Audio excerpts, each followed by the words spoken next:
Shalom saudara-saudari terkasih, sidang jemaat yang dikasihi Tuhan, jumpa lagi dalam Suara Gembala. Saudaraku, saya akan bacakan satu bagian dari kisah Saul dan Daud. Saya yakin Anda semua sudah mengerti dan sudah sering mendengar akan kisah ini. Tapi kali ini kita akan menyoroti tentang satu sikap yang sangat berbahaya yang muncul di hati Saul pada waktu itu dan menguasai dia. Nah, kita akan lihat sikap apa, saudara? Yaitu sikap hati yang mendengki dan iri hati. Ya, kita akan lihat. Saul benci kepada Daud. Itu ada di 1 Samuel 18 ayat yang ke-6. Saya bacakan, saudaraku. Tetapi pada waktu mereka pulang, ketika Daud kembali sesudah mengalahkan orang Filistin itu, yaitu mengalahkan Goliat, keluarlah orang-orang perempuan dari segala kota Israel menyongsong Raja Saul sambil menyanyi dan menari-nari dengan memukul rebana. Yang disongsong itu Saul, saudaraku ya. Dengan bersukaria dan dengan membunyikan gerincing. Waduh, rame ini, nyongsong raja. Dan perempuan itu menari-nari, dan perempuan yang menari-nari itu menyanyi berbalas-balasan. Berpantun begitu, saudara ya. Kalimatnya begini, kalimat nyanyiannya, syairnya. Saul mengalahkan beribu-ribu musuh, tetapi Daud berlaksa-laksa. Lalu bangkitlah amarah Saul dengan sangat, dan perkataan itu menyebalkan hatinya. Sebab pikirnya, kepada Daud diperhitungkan mereka berlaksa-laksa, tetapi kepadaku diperhitungkan beribu-ribu. Laksa itu puluhan ribu, saudara. Jadi Daud itu diperhitungkan 10 kali lebih hebat dari Saul. Itu menyebalkan hatinya.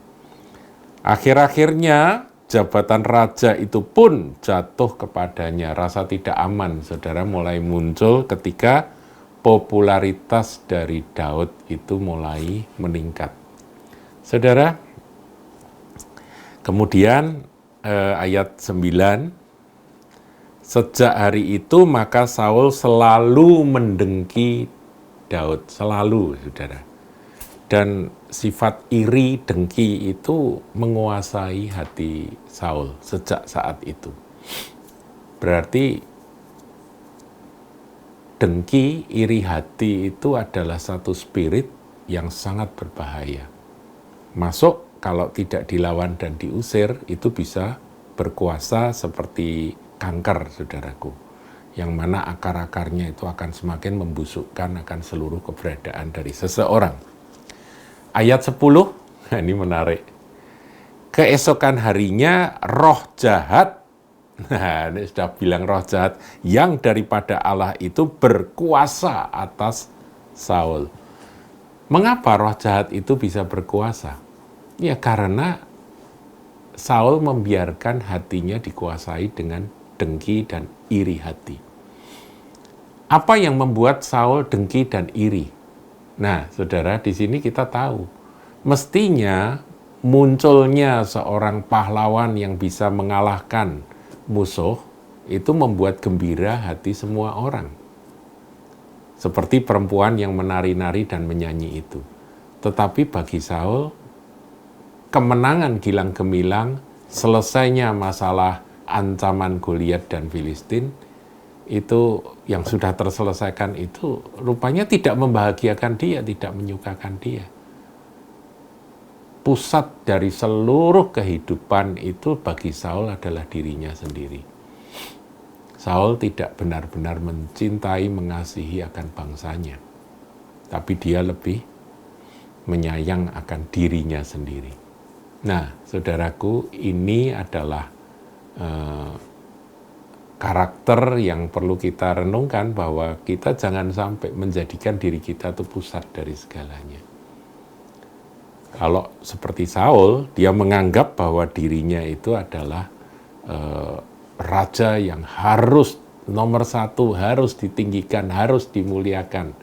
Nah, ketika muncul seorang pahlawan muda yang bernama Daud ini, sebel hatinya, saudara. Apalagi itu diakui oleh rakyat, oleh wanita-wanita yang menari-nari itu. Itu lebih hebat dari dia. Wah, itu sakit hati. Dan itu menimbulkan dengki, dan roh jahat akhirnya berkuasa atas dia. Nah, saudaraku, ini iri hati kepada seorang yang diurapi Tuhan. Nah, itu suatu kebodohan yang terjadi, yang seringkali terjadi. Kita tidak kebal terhadap iri dan dengki, tapi kita harus menghadapi dan mengatasi akan emosi yang namanya iri dan dengki itu. Ketika kita melihat keberhasilan orang lain, keberhasilan di dalam Tuhan, keberhasilan karena benar ya, karena dia melakukan sesuatu yang benar, berprestasi dan berhasil, saudara jangan sekali-kali iri hati membuat Anda mendengki dan memusuhi orang itu. Itu nanti Anda akan jadi seperti Saul yang dikuasai roh jahat dan akhirnya hancur hidupnya. Harusnya bagaimana ketika kita melihat ada seseorang diberkati Tuhan dengan kesuksesan, keberhasilan yang lebih hebat dari diri kita, jadikan itu satu motivasi untuk kita belajar, untuk kita memacu diri, untuk melihat sebetulnya apa yang menjadi kunci keberhasilannya. Itu seharusnya sikap yang benar seperti itu, tapi jangan iri, dan kemudian dari iri itu ingin menjatuhkan. Bahkan seperti Saul ingin membunuh Daud. Selain itu juga jangan sekali-kali merasa terancam akan posisi diri. Seperti Saul. Saul itu kan merasa terancam. Tidak aman dia. Saudara, kita harus menyadari bahwa posisi, jabatan, pekerjaan, apapun saja, itu semua dari dia, oleh dia, dan bagi dia. Itu semua sementara. Kalau Tuhan memberi pada Anda satu kedudukan jabatan, saudara jangan takut jabatan itu hilang. Itu hanya sementara.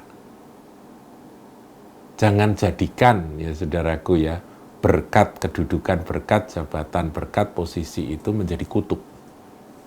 Ya, di awal tahun ini saya sudah sampaikan satu firman Tuhan, yaitu kutuk kepemilikan. Ya, jadi merasa bahwa ini adalah milikku, ini adalah bagianku yang selama-lamanya harus aku genggam. Saudaraku, tidak ada yang kekal di bumi ini. Saul harusnya punya sikap, belajar dari Daud. Apa yang menjadi kunci keberhasilan Daud? Percayanya pada Tuhan, urapan kesetiaannya pada Tuhan. Nah, itu yang seharusnya dipelajari oleh Saul. Bukan malah akhirnya timbul iri yang ingin membunuh. Tetapi ada juga, saudaraku, orang yang iri tapi bukan terhadap orang yang diberkati Tuhan. Artinya orang benar, tetapi sukses. Orang nggak benar tapi kok hidupnya enak. Nah, itu menimbulkan iri hati. Ini juga salah. Nah, itu akan kita bahas di dalam Suara Gembala besok. Tuhan Yesus memberkati.